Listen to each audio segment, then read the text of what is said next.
Stock മാർക്കറ്റിനെ കുറിച്ചുള്ള പുതിയൊരു വീഡിയോയിലേക്ക് എല്ലാവർക്കും സ്വാഗതം. അപ്പോൾ ഓവർ ഡയലോഗ് അടിയൊന്നുമില്ല. കഴിഞ്ഞ വീഡിയോയിൽ നമ്മൾ എങ്ങനെ ഒരു നല്ല സ്റ്റോക്ക് തിരഞ്ഞെടുക്കാം, അതിനുപയോഗിക്കുന്ന ടൂൾസ് എന്തൊക്കെയാണ്, അതിന്റെ ഫണ്ടമെന്റൽസ് എങ്ങനെ പരിശോധിക്കാം എന്നൊക്കെ പറഞ്ഞിട്ടുണ്ടായിരുന്നു. അപ്പോൾ ആ വീഡിയോ ഒരുപാട് പേർക്ക് പ്രയോജനപ്പെട്ടു എന്നറിഞ്ഞതിൽ വളരെ സന്തോഷം. അപ്പോൾ ഇനി നമുക്ക് അതിന്റെ ടെക്നിക്കൽ സൈഡിലേക്ക് കടക്കാം. അതായത് ടെക്നിക്കൽ സൈഡ് നമ്മൾ പരിശോധിക്കുകയാണെങ്കിൽ പല തരത്തിലുള്ള ഇൻഡിക്കേറ്റേഴ്സ് ഇന്ന് നിലവിലുണ്ട്. അതിൽ തന്നെ പ്രോപ്പർ റിസൾട്ട് കിട്ടുന്നവ വളരെ ചുരുക്കം മാത്രമേ ഉള്ളൂ. എന്നാൽ പലരും പയറ്റി തെളിഞ്ഞ് അത്യാവശ്യം നല്ല റിസൾട്ട് ഒക്കെ കിട്ടിയ കുറച്ച് ടെക്നിക്സ് ഉണ്ട്. അതിൽ തന്നെ ഏറ്റവും ബെറ്റർ ആയിട്ട് എനിക്ക് തോന്നിയിട്ടുള്ള ഒന്നാണ് ഞാൻ നിങ്ങൾക്ക് പരിചയപ്പെടുത്താൻ പോകുന്നത്. നമ്മുടെ ചാർട്ട് ഈ ഒരു ഇൻഡിക്കേറ്റർ വെച്ച് ഈ ഒരു ടെക്നിക്ക് നോക്കി പഠിക്കുകയാണെങ്കിൽ ഫണ്ടമെന്റൽസ് പോലും നോക്കാതെ ആ സ്റ്റോക്കിന്റെ ഏകദേശ ഭാവി നമുക്ക് പറയാൻ കഴിയും.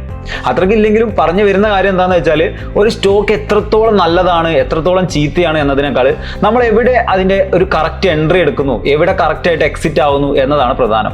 ഒരു നല്ല എൻട്രി ലഭിച്ചില്ലെങ്കിലോ അല്ലെങ്കിൽ ഒരു മികച്ച എക്സിറ്റ് എടുത്തില്ലെങ്കിലോ നമ്മൾ എത്ര നല്ല സ്റ്റോക്ക് വാങ്ങിയിട്ടും കാര്യമില്ല. അപ്പോൾ ഒരു സ്റ്റോക്കിന്റെ എൻട്രിയും എക്സിറ്റും ഒക്കെ ഏറെക്കുറെ മനസ്സിലാക്കാൻ നമ്മളെ സഹായിക്കുന്ന സപ്പോർട്ട് ആൻഡ് റെസിസ്റ്റൻസ് ടെക്നിക്കാണ് ഇന്ന് നമ്മൾ പരിചയപ്പെടുത്താൻ പോകുന്നത്. ആദ്യം തന്നെ അതിന്റെ ഡെഫിനിഷൻ പറയാം, ശേഷം പ്രാക്ടിക്കലി ഞാൻ ഈ വീഡിയോയിൽ തന്നെ നിങ്ങൾക്ക് അതിനെക്കുറിച്ച് പരിചയപ്പെടുത്തി നൽകാം. Support and resistance are price levels that the price keep bouncing off for an extended period of time. അതായത് ഒരു സ്റ്റോക്കിന്റെ വില ഒരു പ്രത്യേക സമയത്ത് താഴുമെന്നും ഉയരുമെന്നും നമുക്ക് മുൻകൂട്ടി അറിയാൻ സാധിക്കുന്ന ഒന്നാണ് സപ്പോർട്ട് ആൻഡ് റെസിസ്റ്റൻസ്. അപ്പോൾ വലിയ രീതിയിൽ തുക മുടക്കിയിട്ട് ചില ആൾക്കാർ വലിയ രീതിയിൽ ചില സ്റ്റോക്കിലൊക്കെ ഇൻവെസ്റ്റ് ചെയ്യാറുണ്ട്. പക്ഷേ ആ സ്റ്റോക്കിന്റെ വില കുത്തനെ താഴേക്ക് വരുമ്പോൾ വലിയ രീതിയിൽ നഷ്ടവും കുറേ കാലം ആ സ്റ്റോക്ക് ഹോൾഡ് ചെയ്ത് വെക്കേണ്ട സാഹചര്യമൊക്കെ ഉണ്ടാവാറുണ്ട്. അപ്പോൾ നമ്മൾ ഇന്ന് പറയാൻ പോകുന്നത് ഷോർട്ട് ടൈമിൽ എങ്ങനെ ഒരു മികച്ച ലാഭം ഒരു സ്റ്റോക്കിൽ നിന്ന് എടുക്കുക, അതിന് എങ്ങനെയാണ് നമുക്ക് സപ്പോർട്ടും റെസിസ്റ്റൻസും ഒക്കെ സഹായിക്കുന്നത് എന്നതിനെ കുറിച്ചാണ്. അതിന് നമ്മൾ ഇന്ന് ഉപയോഗിക്കാൻ പോകുന്ന ചാർട്ട് സൗത്ത് ഇന്ത്യൻ ബാങ്കിന്റെ ചാർട്ടാണ്. അപ്പോൾ സൗത്ത് ഇന്ത്യൻ ബാങ്കിന്റെ ചാർട്ട് ഉപയോഗിച്ചിട്ട് എങ്ങനെയാണ് നമ്മൾ സപ്പോർട്ടും റെസിസ്റ്റന്റും പഠിക്കുക എന്ന് നോക്കാം. അപ്പോൾ ട്രേഡിംഗ് വ്യൂ എന്ന് പറഞ്ഞിട്ടുള്ള ഒരു അനാലിസിസ് പ്ലാറ്റ്ഫോമാണ് നമ്മൾ ഇതിനു വേണ്ടിയിട്ട് യൂസ് ചെയ്യുന്നത്. അതിനായിട്ട് നമ്മൾ ഇന്ന് തിരഞ്ഞെടുക്കുന്ന സ്റ്റോക്ക് ഏതാണെന്ന് വെച്ചാൽ സൗത്ത് ഇന്ത്യൻ ബാങ്കിന്റെ സ്റ്റോക്കാണ്. സൗത്ത് ഇന്ത്യൻ ബാങ്ക് എന്ന് നമ്മൾ ഇവിടെ സെർച്ച് ബാറിൽ അടിച്ചു കൊടുക്കുക. ഇതിൽ നിന്നും നമ്മളിന്ന് പഠിക്കാൻ പോവാണ് എന്താണ് സപ്പോർട്ട്, എന്താണ് റെസിസ്റ്റൻസ് എന്നുള്ളതെല്ലാം. ഓക്കെ, സൗത്ത് ഇന്ത്യൻ ബാങ്കിന്റെ ചാർട്ട് നമ്മൾ ഓപ്പൺ ചെയ്യുമ്പോൾ ഇങ്ങനെയാണ് കാണുക. അപ്പോൾ ഇവിടെ നമ്മൾ നോക്കിയാൽ കാണാം 2018 മുതൽ ഏകദേശം 2017 ഈ ഒരു സമയത്തിനുള്ളിൽ വലിയ രീതിയിലുള്ള ഒരു ഡൗൺ ട്രെൻഡ് ആണ് ഈ സ്റ്റോക്കിൽ സംഭവിച്ചത്. കണ്ടോ, ഏകദേശം 33-34 രൂപയുള്ള സ്റ്റോക്ക് 5 രൂപ 4 രൂപ ആ ഒരു റേഞ്ചിലേക്ക് എത്തി. പിന്നീട് 2020 ശേഷമാണ് ഇതിനൊരു അപ് ട്രെൻഡ് സംഭവിക്കുന്നത്. കണ്ടോ, ഇപ്പൊ ഈ സ്റ്റോക്കിന്റെ വില 33 രൂപ 75 പൈസയാണ്. അപ്പൊ 2020-21 ആ ഒരു സമയത്ത് ഈ സ്റ്റോക്ക് 4 രൂപ 5 രൂപയ്ക്ക് വാങ്ങിയ ആളുകൾക്ക് ഇപ്പോൾ ഒരൊറ്റ സ്റ്റോക്കിൽ നിന്ന് തന്നെ ഏകദേശം 29-30 രൂപ ലാഭം ഉണ്ടാക്കായിരുന്നു. ഒരു സ്റ്റോക്കിൽ നിന്ന് അപ്പോൾ 1000 സ്റ്റോക്ക് ആണെങ്കിൽ 30,000 രൂപയോളം ഈ ചുരുങ്ങിയ സമയം കൊണ്ട് തന്നെ നമുക്ക് ലാഭം ഉണ്ടാക്കി എടുക്കായിരുന്നു. അപ്പൊ നമ്മൾ ഈ സ്റ്റോക്ക് നോക്കിയാൽ കാണാം 2020 ജൂൺ മാസത്തിൽ ഈ സ്റ്റോക്കിന്റെ പ്രൈസ് 4 രൂപ 85 പൈസയായിരുന്നു. അവിടെ നിന്ന് കുത്തനെ ഉയർന്നിട്ട് ഏകദേശം 7 രൂപ 40 അപ്പൊ ഈ ഒരു ഏരിയയിൽ ഈ സ്റ്റോക്കിന്റെ ഡിമാൻഡ് വലിയ രീതിയിൽ കൂടിയത് കൊണ്ടാണ്. സ്റ്റോക്കിന്റെ ഡിമാൻഡ് കൂടുന്ന സമയത്ത് എന്ത് സംഭവിക്കും, ഡിമാൻഡ് കൂടുമ്പോൾ ഓട്ടോമാറ്റിക്കായിട്ട് അതിന്റെ പ്രൈസ് ഇൻക്രീസ് ചെയ്യും. അതുകൊണ്ട് ആ സ്റ്റോക്ക് ഉയർന്ന് ഏകദേശം 7 രൂപ 25 പൈസയിലെത്തി. അവിടുന്ന് ചെറിയ രീതിയിൽ താഴേക്ക് വന്ന് വീണ്ടും ഉയർന്ന് 9 രൂപ 30 പൈസയിലെത്തി. വീണ്ടും താഴേക്ക് വന്ന് വീണ്ടും ഉയർന്ന് വീണ്ടും താഴേക്ക് വന്ന് ഇങ്ങനെ ഒരു ഫ്ലക്ച്വേറ്റിംഗ് രീതിയിലാണ് എല്ലാ സ്റ്റോക്കാണെങ്കിലും ഈ ഒരു രീതിയിലായിരിക്കും പോവുക. അതിന്റെ കാരണം എന്താണെന്ന് വെച്ചാൽ ഈ ഡിമാൻഡ് കൂടുമ്പോൾ പ്രൈസ് ഉയരുന്നതുകൊണ്ട് തന്നെ വലിയ രീതിയിൽ ആളുകൾ ഇത് വാങ്ങും. അതുകൊണ്ട് അതിന്റെ പ്രൈസ് ഉയരും. അപ്പോൾ ഈ ഒരു ഏരിയ എത്തി ഇതൊരു 7 രൂപ 35 പൈസ എത്തിയപ്പോൾ അത്യാവശ്യം ലാഭമായി എന്ന് ആളുകൾക്ക് തോന്നുന്ന സമയത്ത് മാർക്കറ്റിൽ ബയേഴ്സ് എന്ത് ചെയ്യും, വലിയ രീതിയിൽ ഇതിനെ സെയിൽ ചെയ്യും. ആ ഒരു സമയത്താണ് മാർക്കറ്റിൽ ബിയറിഷ് മൂവ്മെന്റ് ഉണ്ടാവുക. ആ സമയത്താണ് നമ്മുടെ കരടികളൊക്കെ ഇറങ്ങി തുടങ്ങുക.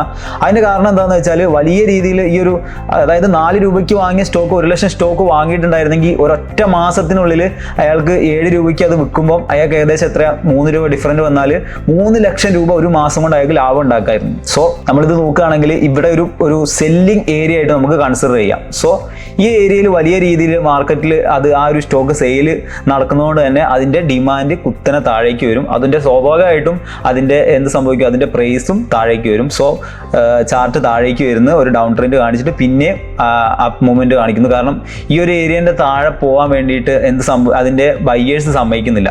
അപ്പം 6 രൂപ 85 പൈസയിൽ വലിയ രീതിയിൽ അത് ബൈ ചെയ്തുകൊണ്ട് വീണ്ടും സ്റ്റോക്ക് മുകളിലേക്ക് ഉയർന്ന് ഈ 8 രൂപ 85 പൈസ എത്തുമ്പോൾ വീണ്ടും താഴേക്ക് വരുന്നു. കാരണം എന്താ, അവിടെ വലിയ രീതിയിൽ അത് സെയിൽ നടക്കുന്നു. വീണ്ടും താഴേക്ക് വന്ന് 6 രൂപ 80 പൈസ എത്തുന്നേരം വീണ്ടും ഇത് എന്ത് സംഭവിക്കുന്നു, വീണ്ടും വലിയ രീതിയിൽ ബൈയിങ് നടക്കുന്നു. അപ്പോൾ ഇതിങ്ങനെ കണ്ടിന്യൂസ് ആയിട്ട് ഇതിങ്ങനെ ഒരു പ്രത്യേക ബൈയിങ് ഏരിയയും ഒരു സെല്ലിംഗ് ഏരിയ ഇതിനുണ്ടാവും. അതിനാണ് നമ്മൾ സപ്പോർട്ട് റെസിസ്റ്റൻസ് എന്നൊക്കെ പറയുന്നത്. അപ്പോൾ അത് ഡീറ്റെയിൽ നമ്മൾ എങ്ങനെയാണെന്നുള്ളത് മാർക്ക് ചെയ്ത് തന്നെ ഇപ്പോൾ പഠിക്കുക. ഒരു പ്രത്യേക പ്രൈസ് ആക്ഷനുള്ള ഒരു ഏരിയയെ നമ്മൾ ഒരുമിച്ച് വരയ്ക്കുമ്പോഴാണ് ഈ ഒരു സപ്പോർട്ട് ലൈനും റെസിസ്റ്റൻസ് ലൈനും ഒക്കെ എന്താന്നുള്ളത് നമുക്ക് മനസ്സിലാവുക. അപ്പം ആദ്യമായിട്ട് നമുക്ക് ഇതിൻ്റെ റെസിസ്റ്റൻസ് ലൈൻ എങ്ങനെയാണ് വരയ്ക്കുന്നത് എന്നുള്ളത് പഠിക്കാം.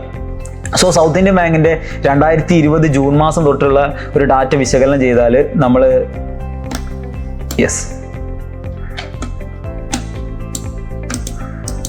നമുക്കിത് ഡിലീറ്റ് ചെയ്യാം. ഓക്കെ,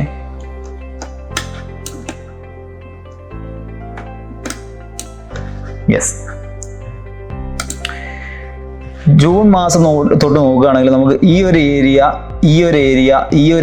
അതുപോലെ ഈ ഒരു ഏരിയ ഇവിടെ നിന്നെല്ലാം ഈ ഒരു ചാർട്ട് താഴേക്ക് വരുന്നതായിട്ട് കാണാം. അപ്പോൾ ഇതാണ് ഇതിൻ്റെ ഒരു റെസിസ്റ്റൻറ്റ് പോയിന്റ്. അപ്പോൾ നമുക്ക് ഇതിൽ ഒരു മേജർ റെസിസ്റ്റൻറ്റ് പോയിന്റിനെ ഒരുമിച്ച് ചേർത്തുകൊണ്ട് നമുക്കൊരു സാങ്കല്പിക രേഖ വരയ്ക്കാം. അതിനായിട്ട് ഇവിടെ നമ്മൾ ട്രെൻഡ് ലൈൻ എടുക്കുക. ഇതൊരു റെസിസ്റ്റൻറ്റ് പോയിന്റാണ്, ഇതൊരു റെസിസ്റ്റൻറ്റ് പോയിന്റാണ്. ഇത് നമ്മൾ ഇങ്ങനെ വരയ്ക്കുകയാണെങ്കിൽ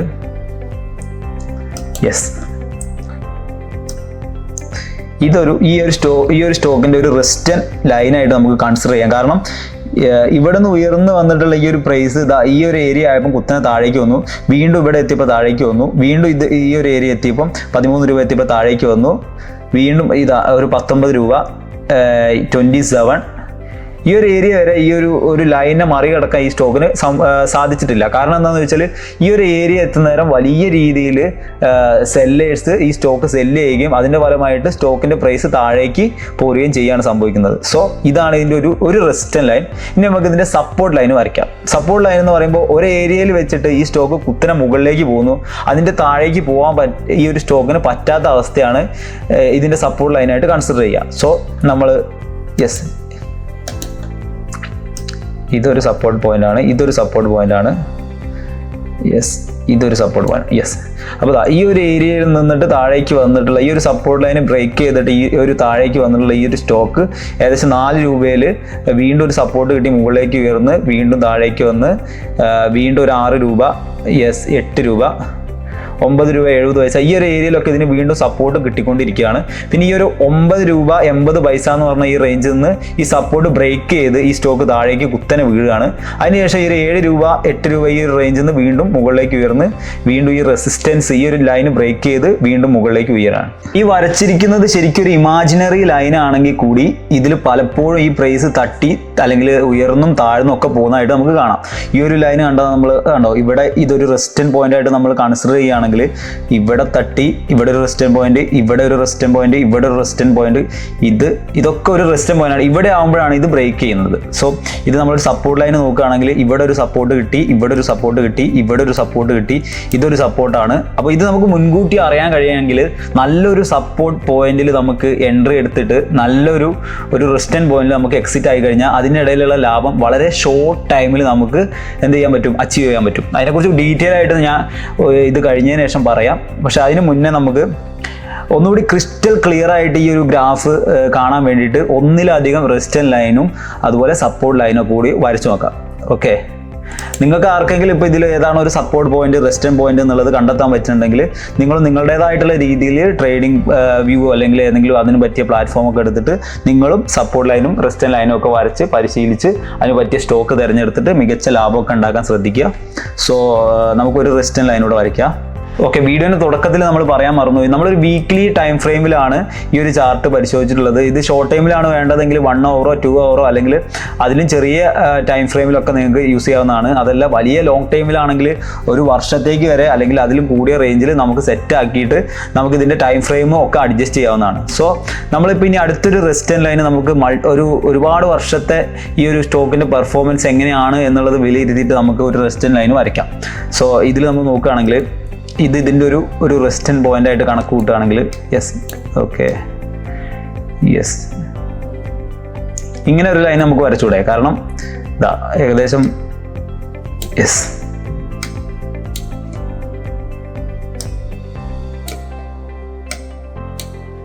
ഈ ഒരു റെസിസ്റ്റൻറ്റ് പോയിന്റിൽ തട്ടി താഴേക്ക് വന്നിട്ട് സ്റ്റോക്ക് ഇവിടുന്ന് ഒരു സപ്പോർട്ട് എടുത്ത് വീണ്ടും ഈ ഒരു റെസിസ്റ്റൻറ്റ് പോയിന്റിൽ തട്ടി താഴേക്ക് വന്നതിന് ശേഷമാണ് ഇവിടെ ഒരു റീടെസ്റ്റ് എടുത്തതിന് ശേഷമാണ് ഇത് മുകളിലേക്ക് ഉയർന്നിട്ടുള്ളത്. സോ ഇതിനെ നമ്മളൊരു മൾട്ടി ഇയർ റെസ്റ്റന്റ് പോയിന്റ് ഒക്കെ ആയിട്ട് നമുക്ക് കണക്ക് കൂട്ടാം. സോ ഇനി ഒരു പക്ഷേ ഇവിടുന്ന് ഈ സ്റ്റോക്ക് ഒരു മേജർ റെസ്റ്റന്റ് പോയിന്റ് ഒന്നും ഇല്ലെങ്കിൽ ഒരു പക്ഷേ ഇവിടെ വരെ ഈ ഒരു 40 ഈ ഒരു റേഞ്ചിൽ വരെ എത്താനുള്ള ചാൻസ് ഒക്കെ ഇതിൽ വലിയൊരു രീതിയിലുള്ള ഒരു സാധ്യത നമുക്ക് കാണാം. കാരണം വേറൊരു മേജർ റെസ്റ്റന്റ് ഒന്നും ഇവിടെ ഈ തൊട്ടടുത്തൊന്നും കാണുന്നില്ല. സോ ഈ ഒരു സ്റ്റോക്ക് ചിലപ്പോൾ SIBയുടെ സ്റ്റോക്ക് ഒരു 40 വരെ അതിന് മുകളിലേക്കൊക്കെ ഉയരാനുള്ള സാധ്യത വളരെ കൂടുതലാണ്. ഇതൊരു റെക്കമെൻഡേഷൻ അല്ല, നമ്മളൊരു സാധ്യത മാത്രമാണ് പറയുന്നത്. സോ നിങ്ങൾ നിങ്ങളുടേതായുള്ള രീതിയിൽ പഠനങ്ങളൊക്കെ ചെയ്തതിന് ശേഷം മാത്രം ഈ സ്റ്റോക്കിലേക്കൊക്കെ നിക്ഷേപം നടത്തുക. സോ അടുത്ത നമുക്കൊരു സപ്പോർട്ട് ലൈൻ വരയ്ക്കാം. ഓക്കെ, യെസ്, ഇത് നമുക്കൊരു സപ്പോർട്ട് ലൈനായിട്ട് കണക്കൂട്ടിക്കൂടെ? ഇവിടെ നിന്ന് ഇങ്ങനെ വരയ്ക്കുകയാണെങ്കിൽ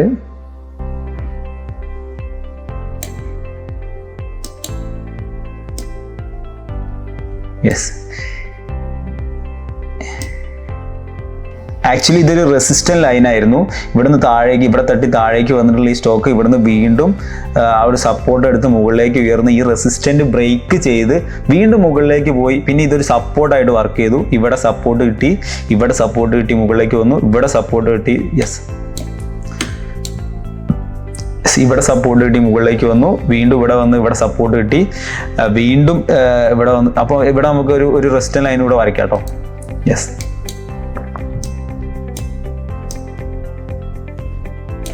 ഇവിടെ റെസിസ്റ്റന്റ്, ഇവിടെ സപ്പോർട്ട് കിട്ടി, വീണ്ടും റെസിസ്റ്റന്റിൽ തടി താഴെ വന്ന് ഇവിടെ സപ്പോർട്ട് കിട്ടി.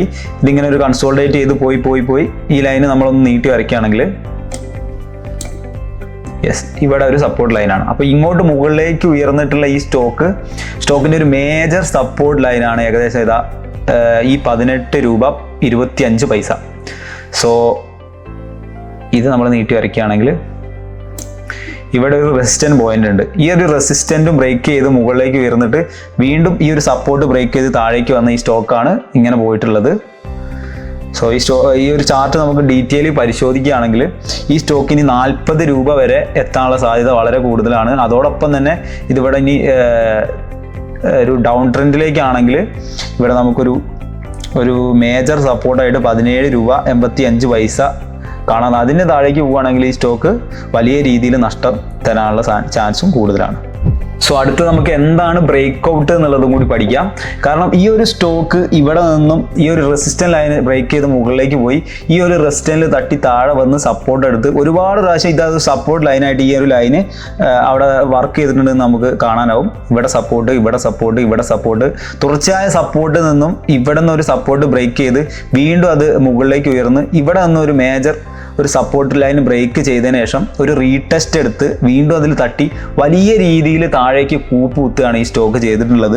സോ ഈ ഒരു വലിയ രീതിയിലുള്ള സപ്പോർട്ട് ബ്രേക്ക് ചെയ്യുമ്പോൾ നമുക്ക് എന്ത് മനസ്സിലാക്കാം? വലിയൊരു മാറ്റം ആ സ്റ്റോക്കിന് ഉടനെ തന്നെ സംഭവിക്കാൻ പോകുന്നു എന്നുള്ളത് നമുക്ക് മനസ്സിലാക്കാം. സോ ഈ ഒരു ലൈനൊക്കെ എത്തുമ്പോൾ നമുക്ക് മനസ്സിലാക്കാം ഈ സ്റ്റോക്ക് വലിയ രീതിയിൽ താഴേക്ക് പോയിക്കൊണ്ടിരിക്കുകയാണ്. കാരണം ഒരുപാട് കാലത്തെ ഒരു സപ്പോർട്ട് ലൈന് ബ്രേക്ക് ചെയ്തിട്ടുള്ള മൂവ്മെൻ്റ് ആണ് ആ സ്റ്റോക്കിന് സംഭവിച്ചത്. സോ ഈ ഒരു മൂവ്മെൻറ്റിന് ശേഷം ഈ ഒരു സ്റ്റോക്കിന് ഏറ്റവും വലിയൊരു സപ്പോർട്ട് കിട്ടിയിട്ടുള്ളത് ഈ ഒരു ലൈനിലാണ്. കാരണം നമുക്കറിയാം ഈ ഒരു 4 രൂപ 75 പൈസ എന്ന് പറഞ്ഞാൽ ഈ ഒരു പോയിന്റിലാണ് അതിന് ഏറ്റവും വലിയൊരു സപ്പോർട്ട് കിട്ടിയത്. പിന്നീട് അവിടെ നിന്ന് ഈ സ്റ്റോക്ക് മെല്ലെ പതിയെ മുകളിലേക്ക് ഉയർന്ന് ഇത് പിന്നെ സപ്പോർട്ടായിട്ട് ഈ ലൈൻ വർക്ക് ചെയ്ത് ഇവിടെ സപ്പോർട്ട് കിട്ടി, ഇവിടെ സപ്പോർട്ട്, ഇവിടെ ഈ ഒരു 4 പ്രാവശ്യം സപ്പോർട്ട് കിട്ടി, വീണ്ടും താഴേക്ക് വന്ന് ഈ ലൈൻ അപ്പോൾ റെസിസ്റ്റൻ്റ് ആയി ഇതിനെ ബ്രേക്ക് ചെയ്ത് മുകളിലേക്ക് വന്ന് വീണ്ടും ഇത് സപ്പോർട്ടായി. ഈ ഒരു സപ്പോർട്ട് ലൈൻ നമുക്ക് ഇനി ഒന്ന് വലുതാക്കി വരച്ചു കഴിഞ്ഞാൽ ഏകദേശം ഈ ഒരു ലെവലിൽ പോകും. അങ്ങനെ നോക്കുകയാണെങ്കിൽ ഒരു പക്ഷേ നമ്മുടെ ഈ സ്റ്റോക്ക് 40 രൂപ അല്ലെങ്കിൽ 30 രൂപ ഒന്നും എത്തിയിട്ടില്ല, അല്ലെങ്കിൽ അതിന് മുകളിലേക്കൊക്കെ പോയി കഴിഞ്ഞാലും ഈ ഒരു ലൈന് ചിലപ്പോൾ ഇതിനൊരു സപ്പോർട്ട് ലൈനായിട്ട് വർക്ക് ചെയ്യാനുള്ള സാധ്യത വളരെ കൂടുതലാണ്. സോ നമുക്ക് നോക്കുകയാണെങ്കിൽ 28 ഈ ഒരു റേഞ്ചിലൊക്കെ എവിടെയെങ്കിലും ഇതിനൊരു സപ്പോർട്ട് കിട്ടാനുള്ള ചാൻസ് ഉണ്ട്. ഓക്കെ, അപ്പം ഇതിനെയാണ് നമ്മൾ ബ്രേക്ക് ഔട്ട് എന്ന് പറയുക. അതായത് ഒരുപാട് സമയം നമ്മൾ ലൈനിൽ തട്ടി തിരിച്ച് അതേ ഒരു ട്രെൻഡിൽ പോയതിനു ശേഷം ആ ട്രെൻഡ് ബ്രേക്ക് ചെയ്ത് അത് ബ്രേക്ക് ചെയ്യുന്നതിനാണ് നമ്മൾ എന്ത് പറയുക? ബ്രേക്ക് ഔട്ട് സ്റ്റോക്ക് എന്ന് പറയാം. അതിൻ്റെ സപ്പോർട്ടിലും റെസിസ്റ്റൻറ്റിലും എന്ത് സംഭവിക്കാം? ഇതിൻ്റെ ബ്രേക്ക് ഔട്ട് സംഭവിക്കാം. സോ ഇവിടെ നമ്മൾ ബ്രേക്ക് ഔട്ട് സംഭവിച്ചിട്ടുള്ള ഏരിയകൾ നോക്കാം. ബ്രേക്ക് ഔട്ട് സംഭവിക്കുന്ന ഏരിയകളാണ് ഒരു സ്റ്റോക്കിൻ്റെ ഏറ്റവും നല്ല ഷോർട്ട് ടൈമിലേക്കുള്ള ഏറ്റവും നല്ല ബൈയിങ് ഏരിയ ആയിട്ട് നമുക്ക് കൺസിഡർ ചെയ്യാൻ പറ്റുക. സോ ഇവിടെ നമ്മൾ നോക്കുകയാണെങ്കിൽ ഈ സപ്പോർട്ട് ബ്രേക്ക് ചെയ്തിട്ടുള്ള ഏരിയ ആണ് ഇവിടെ.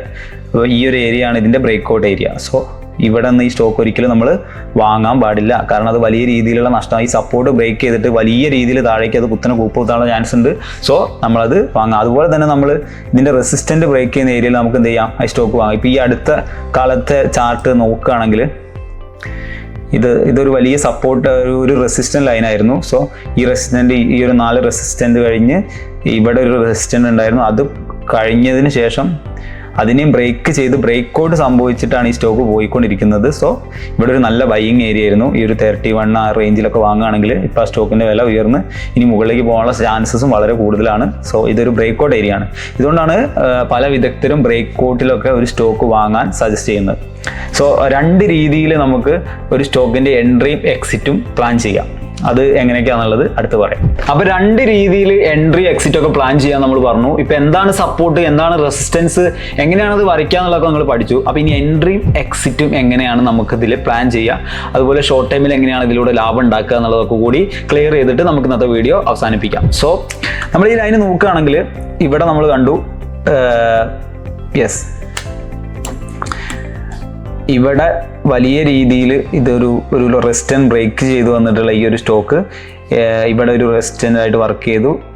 ഇവിടുന്ന് സപ്പോർട്ട് എടുത്തു, ഇവിടുന്ന് സപ്പോർട്ട് എടുത്തു. അപ്പോൾ സപ്പോർട്ടിലൂടെ എങ്ങനെയാണ് നമ്മളൊരു എൻട്രി പ്ലാൻ ചെയ്യാമെന്ന് ആദ്യം പറയാം. സോ ഇവിടെ നിന്ന് നമുക്ക് കണ്ടാൽ അറിയാം, നമുക്ക് വലിയ രീതിയിൽ ബയേഴ്സ് വന്ന് അതോടെ സ്റ്റോക്കിന് ഡിമാൻഡ് കൂടിയതുകൊണ്ടാണ് ഈ സ്റ്റോക്ക് മുകളിലേക്ക് ഉയർന്നത്. ഇവിടെ വലിയ രീതിയിൽ സെയിൽ നടന്നുകൊണ്ടാണ് താഴേക്ക് വരുന്നതെന്നൊക്കെ നമുക്ക് അറിയാം. സോ ഈ ഒരു ഏരിയയിൽ ഇതൊരു സപ്പോർട്ട് ലൈൻ ആയതുകൊണ്ട് തന്നെ 1, 2, 3, 4 തുടർച്ചയായിട്ടുള്ള സപ്പോർട്ടുകളാണ് ഇവിടെ നടന്നുകൊണ്ടിരിക്കുന്നത്. സോ ഈ ഒരു സപ്പോർട്ട് ലൈന് കഴിഞ്ഞിട്ട് ഇത് മുകളിലേക്ക് ഉയരും എന്നുള്ളത് നമുക്ക് ഉറപ്പാണ്. അല്ലെങ്കിൽ ഇത് ബ്രേക്ക് ചെയ്യുകയാണെങ്കിൽ താഴേക്ക് വരും എന്നുള്ള കാര്യം ഉറപ്പാണ്. സോ ഇത് തുടർച്ചയായിട്ട് ഒരു സപ്പോർട്ട് ലൈനായിട്ട് വരുന്നത് കൊണ്ട് തന്നെ 3, 4 സപ്പോർട്ട് കഴിഞ്ഞതുകൊണ്ട് നമുക്ക് ഈ ഒരു ഏരിയയിൽ നല്ലൊരു എൻട്രിയാണ്. കാരണം ഈ ഒരു ഏരിയ നമുക്ക് മികച്ചൊരു എൻട്രി ആയിട്ട് എടുക്കാം. കാരണം ഇവിടെ സപ്പോർട്ട്, ഇവിടെ സപ്പോർട്ട്, ഇവിടെ സപ്പോർട്ട്, ഇവിടെ സപ്പോർട്ട്. അപ്പോൾ നമുക്ക് എന്ത് ചെയ്യാം, ഇവിടെ ഒരു എൻട്രി എടുത്തു കഴിഞ്ഞാൽ അടുത്ത റെസിസ്റ്റൻറ്റിൽ നമുക്കൊരു എക്സിറ്റ് പ്ലാൻ ചെയ്യാം. കാരണം ഈ ഒരു 19 രൂപയിൽ നമുക്കൊരു മികച്ച എൻട്രി, കാരണം ഇതൊരു സപ്പോർട്ട് എടുത്തിട്ട് ഒരു അപ് ട്രെൻഡിലേക്കാണ് ഇത് പോയിക്കൊണ്ടിരിക്കുന്നത്. അപ്പോൾ ഇത് മുകളിലേക്ക് ഉയരുന്നുള്ള കാര്യം നമുക്ക് ഏകദേശം ഉറപ്പാണ്. സോ ഇവിടെ നിന്ന് ഒരു റീടെസ്റ്റ് എടുത്തതിന് ശേഷം അതുകൊണ്ട് തന്നെ വളരെ കൺഫേം ആണ്. കാരണം ഇവിടെ വന്നിട്ട് ഒരു റീടെസ്റ്റ് എടുത്തതിന് ശേഷം ഇത് വീണ്ടും മുകളിലേക്ക് ഉയരുകയാണ്. സോ ഇവിടെ ഒരു മികച്ച എൻട്രി പോയിന്റ് ആയിട്ട് എടുക്കാം. 19 രൂപയിൽ വലിയ രീതിയിൽ ആ സ്റ്റോക്ക് വാങ്ങുകയാണെങ്കിൽ നമുക്ക് എന്ത് ചെയ്യാം, അടുത്ത എക്സിറ്റ് പോയിന്റ് ആയിട്ട് ഇതിൻ്റെ റെസിസ്റ്റൻറ്റ് പോയിന്റ് വെക്കുക. കാരണം ഇവിടെ എന്ത് ചെയ്യും, ഇവിടെ വലിയ രീതിയിൽ ബയേഴ്സ് അത് എന്ത് ചെയ്യും, ഇൻവെസ്റ്റേഴ്സ് അത് സെല്ല് ചെയ്യും. സോ ഇവിടെ ബ്രേക്ക് ആയിട്ടുണ്ട്. പക്ഷേ എന്നിരുന്നാൽ കൂടി നമുക്ക് ഇവിടെ ഒരു എക്സിറ്റ് പോയിന്റ് പ്ലാൻ ചെയ്ത് കഴിഞ്ഞാൽ ഒരു സ്റ്റോക്കിന് 8 രൂപ, അതായത് ഇവിടെ 27 രൂപയായി സ്റ്റോക്കിൻ്റെ വില. ഒരൊറ്റ സ്റ്റോക്കിന് നമുക്ക് എന്ത് ചെയ്യുക, 8 രൂപ ലാഭം ഉണ്ടാക്കുക. അപ്പം ഒരുപാട് സ്റ്റോക്ക് വാങ്ങിക്കഴിഞ്ഞാൽ അതിനനുസരിച്ചുള്ള ലാഭം നിങ്ങൾക്ക് ഉണ്ടാക്കാൻ കഴിയും. ഇതൊരു എൻട്രി പോയിന്റ് ആയിട്ടും ഇതൊരു എക്സിറ്റ് പോയിന്റ് ആയിട്ടും വെച്ച് കഴിഞ്ഞാൽ ഇത് ശരിക്കും ഇവിടെ ഒരു റെസിസ്റ്റൻറ്റ് ലൈന് ബ്രേക്ക് ചെയ്തിട്ടുണ്ട്. അതിന് മുകളിലേക്ക് ഉയരാം. പക്ഷേ നമ്മൾ ലൈൻ വെച്ച് ഫോളോ ചെയ്യുമ്പോൾ നമുക്ക് ഇതിനെന്താക്കാം, ഇതിനൊരു എക്സിറ്റ് പോയിന്റ് ആയിട്ട് തന്നെ കൺസിഡർ ചെയ്യാം. സോ ഇതൊരു മികച്ച എൻട്രി എക്സിറ്റ് മെത്തേഡാണ്. അടുത്ത് നമ്മൾ എങ്ങനെയാണ് ബ്രേക്ക് ഔട്ടിലൂടെ എങ്ങനെ ഒരു എൻട്രി പോയിന്റ് പ്ലാൻ ചെയ്യാന്നുള്ളത് നോക്കാം. സോ ഇവിടെ നമുക്ക് ബ്രേക്ക് ഔട്ട് നടന്നിട്ടുള്ള എവിടേക്കാണ് ഇവിടെ ഒരു ബ്രേക്ക് ഔട്ട് നടന്നിട്ട് താഴേക്ക് വന്നിട്ടുണ്ട്. ഇവിടെ ഒരു ബ്രേക്ക് ഔട്ട് നടന്ന് മുകളിലേക്ക് പോയി താഴേക്ക് വന്നു. ഇവിടെ ഒരു ബ്രേക്ക് ഔട്ട് നടന്നു. ഇവിടെ ഒരു ബ്രേക്ക് ഔട്ട് നടന്നുകൊണ്ടിരിക്കുന്നു. സോ നമുക്ക് ഏറ്റവും ലേറ്റസ്റ്റ് ആയിട്ടുള്ള തന്നെ നോക്കാം. ഇതെന്താണ്, ഇത് നമ്മുടെ റെസിസ്റ്റൻറ്റ് ലൈനാണ്. കാരണം ഇവിടെ തട്ടി താഴേക്ക് വന്നു, ഇവിടെ തട്ടി താഴേക്ക് വന്നു, ഇവിടെ തട്ടി താഴേക്ക് വന്നു, മുകളിലേക്ക് പോയി. അപ്പോൾ ഈ ഒരു റെസിസ്റ്റൻറ്റ് ലൈൻ നമ്മൾ തുടർച്ചയായിട്ട് നോക്കുകയാണെങ്കിൽ 1, 2, 3, 4 ഇവിടെ ഒരു ബ്രേക്ക് ഔട്ട്, ഇവിടെ ഒരു ബ്രേക്ക് ഔട്ട്. സോ 27 രൂപ 75 പൈസ ആ ഒരു റേഞ്ചിൽ ഒരു മികച്ച റെസിസ്റ്റൻറ്റ് ലൈൻ വർക്ക് ചെയ്യുന്നുണ്ട്. ഇപ്പം നമ്മൾ നോക്കുകയാണെങ്കിൽ റീസെൻ്റ്ലി ആ ഒരു ലൈനും ബ്രേക്ക് ചെയ്തിട്ടാണ് സൗത്ത് ഇന്ത്യൻ്റെ ചാർട്ട് പോയിക്കൊണ്ടിരിക്കുന്നത്. സോ ഇതൊരു മികച്ച ഒരു എൻട്രി പോയിന്റ് ആണ്. കാരണം ഏകദേശം ഇവിടുത്തെ ഒരുപാട് കാലത്തെ ഒരു റെസിസ്റ്റൻറ്റ് ലൈനാണ് ഇപ്പോൾ തകർന്നിട്ടുള്ളത്. ആ ഒരു റെസിസ്റ്റൻറ്റ് ലൈന് തകർന്ന് ഒരു ബ്രേക്ക് ഔട്ടിലേക്ക് ഈ സ്റ്റോക്ക് പോയി കുറച്ചുകൂടെ മുകളിലേക്ക് ഒരു അപ് ട്രെൻഡ് കാണിച്ചുകൊണ്ടിരിക്കുകയാണ്. അപ് ട്രെൻഡ് കാണിച്ചുകൊണ്ട് തന്നെ ഈ സ്റ്റോക്കിന് മുകളിലേക്ക് ഉയരും. ഇതിൻ്റെ റെസിസ്റ്റൻറ്റ് പോയിന്റ് നമ്മൾ ഇവിടെ നിന്ന് ഒരു റെസിസ്റ്റൻറ്റ് പോയിന്റ് വരച്ചിട്ടുണ്ട്. ഇതൊരു റെസിസ്റ്റൻറ്റ് പോയിന്റ് ആയിട്ട് കൺസിഡർ ചെയ്യുകയാണെങ്കിൽ ഏകദേശം 40 റേഞ്ചിൽ വരെ ഇത് പോവാം. അതിന് കൂടുതൽ മുകളിലേക്കും പോകാനുള്ള ചാൻസ് ഉണ്ട്. പക്ഷേ ഒരു ചാർട്ടിൽ നമ്മൾ സപ്പോർട്ട് ലൈനും റെസിസ്റ്റൻറ്റ് ലൈനും വെച്ച് പ്ലാൻ ചെയ്യുമ്പോൾ നമുക്കിത് എന്താക്കാം, ഈ ഒരു 30 റേഞ്ചിൽ നമുക്കൊരു മികച്ച എൻട്രി ആയിട്ട് ആയിരുന്നു. ഇപ്പോൾ ആ ഒരു സമയത്ത് എൻട്രി എടുത്ത ആളുകൾക്ക് വളരെ സിമ്പിളായിട്ട് ഈ ഒരു 40 റേഞ്ചിൽ വെച്ചിട്ട് എക്സിറ്റ് ആവാവുന്നതാണ്. ഒരൊറ്റ സ്റ്റോക്കിൽ നിന്ന് മാത്രം 10 രൂപയോളം ലാഭം ഉണ്ടാക്കാവുന്നതാണ്. അപ്പോൾ 1 ലക്ഷം സ്റ്റോക്ക് വാങ്ങിയ ആളുകൾക്ക് 10 ലക്ഷം രൂപയ്ക്ക് അടുത്ത് വരെ ഷോർട്ട് ടൈമിൽ ലാഭം ഉണ്ടാക്കാവുന്നതാണ്. അപ്പോൾ സൗത്ത് ഇന്ത്യൻ ബാങ്കിന്റെ റെസിസ്റ്റൻസ്, സപ്പോർട്ട്, അതുപോലെ എൻട്രി, എക്സിറ്റ്, ബ്രേക്ക്ഔട്ട് കാര്യങ്ങളൊക്കെയാണ് നമ്മളിന്ന് പറഞ്ഞിട്ടുള്ളത്. ഇത് പല ആളുകൾക്കും പല രീതിയിൽ, പല ശൈലിയിലായിരിക്കും അവർ ബ്രേക്ക്ഔട്ട് അതുപോലെ ലൈൻസ് വരയ്ക്കുന്നതൊക്കെ. നമ്മൾ നമ്മുടേതായിട്ടുള്ള രീതിയിൽ ട്രേഡിംഗ് ലൈൻ വെച്ചിട്ട് നമ്മൾ ട്രേഡിംഗ് വ്യൂവിലാണ് നമ്മൾ ഇതിൻ്റെ ടെക്നിക്കൽ സൈഡൊക്കെ നോക്കിയിട്ടുള്ളത്. അപ്പം നിങ്ങൾക്കും ഈ ഒരു രീതി പരിശോധിച്ചിട്ട് നിങ്ങൾക്ക് ഓക്കെ ആണെങ്കിൽ മാത്രം നിങ്ങൾ എന്ത് ചെയ്യുക, ഇതിൽ ഇൻവെസ്റ്റ് ചെയ്യാനും അതിൻ്റെ കൂടുതൽ കാര്യങ്ങളൊക്കെ ചെയ്യുക. നിങ്ങൾക്ക് ഇത് ഓക്കെയാണ്, കൺഫേം ആണെങ്കിൽ. ഒരിക്കലും ഇതൊരു സ്റ്റോക്ക് റെക്കമെൻഡേഷൻ അല്ല. ഇത് നിങ്ങളെങ്ങനെയാണ് നമ്മുടേതായിട്ടുള്ള രീതിയിൽ നമ്മളെങ്ങനെയാണ് സപ്പോർട്ടും റെസിസ്റ്റൻസും ഒക്കെ വരയ്ക്കുന്നത്, പഠിക്കുന്നത് എന്നൊക്കെ നിങ്ങൾ കൂടി പറഞ്ഞു തരിക എന്നത് മാത്രമേ ഈ വീഡിയോ കൊണ്ട് ഉദ്ദേശിച്ചിട്ടുള്ളൂ. അപ്പോൾ ഇത്തരത്തിലുള്ള കൂടുതൽ വീഡിയോകൾ കാണാൻ വേണ്ടിയിട്ട് നമ്മുടെ ഉപ്പിലിടത്ത് ചാനൽ നിങ്ങളെല്ലാവരും ഫോളോ ചെയ്യുക, സബ്സ്ക്രൈബ് ചെയ്യുക. അപ്പോൾ പുതിയൊരു വീഡിയോ ആയിട്ട് നമുക്ക് വീണ്ടും കാണാം. അതിലേക്കും ബൈ ബൈ.